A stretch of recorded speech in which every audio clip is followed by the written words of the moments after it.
All right, it's a 2016 Freightliner Cascadia, 400,281 miles on it.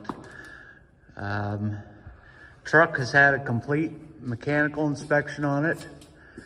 It is certified for extended warranty, has PTO,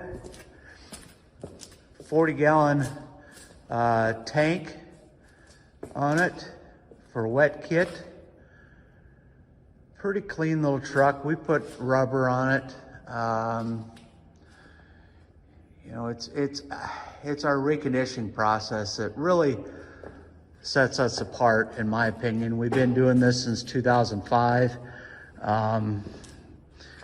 We're selling to the same people over and over, so the money we spend on these things for reconditioning, I'm going to tell you it works because we're selling to the same people over and over. So good little truck, 13 speed, does have a buddy seat on the passenger side.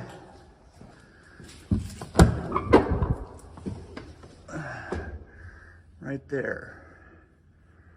Pretty clean little truck.